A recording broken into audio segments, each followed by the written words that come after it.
Hi friends, তোমরা কেমন আছো? সবাই আশা করি ভালো আছো। আমিও ভালো আছি। তো আবার চলে আসলাম একটা নতুন একটা পার্সেল নিয়ে। তো এই পার্সেলের মধ্যে কি আছে সেটাই তো তোমাদের বলবো। তো চলো তোমরা দেখতে থাকো। আর এটা কার পার্সেল? এটা কিন্তু আমার নয়, এটা হচ্ছে আমার ননদের।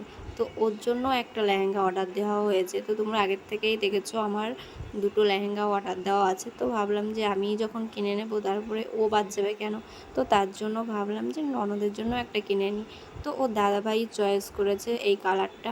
তো দেখা যাক তোমাদের পছন্দ হয় কি না, আর আমার ননদের পছন্দ হয় কি না। কারণ আমার ননদ কিন্তু জানতো না, ওকে না জানিয়েই এটা অর্ডার দেওয়া হয়েছে। তো বেশ ভালোই লাগছিল কালারটা। তো হ্যাঁ, আমার না ওড়নাটা বেশ ভালো লেগেছে, ওড়নাটা খুব সুন্দর লেগেছে আমার।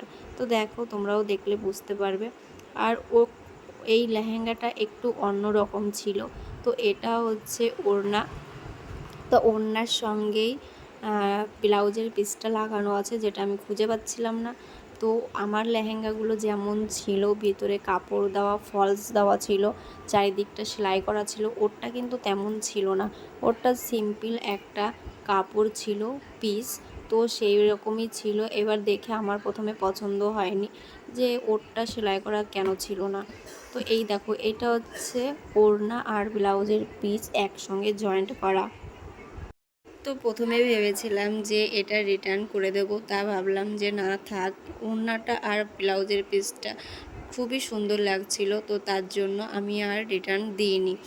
তো তারপরে তোমাদের দাদাভাই এসে বললো তো ঠিকই আছে, কোনো ব্যাপার না।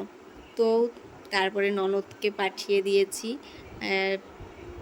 লেহেঙ্গার পিসটা আর ব্লাউজের পিসটা, পুরোটাই ওকে দেওয়া হয়েছে। তো ওরও কালারটা বেশ পছন্দ হয়েছে। তো মার কিন্তু পছন্দ হয়েছিল না।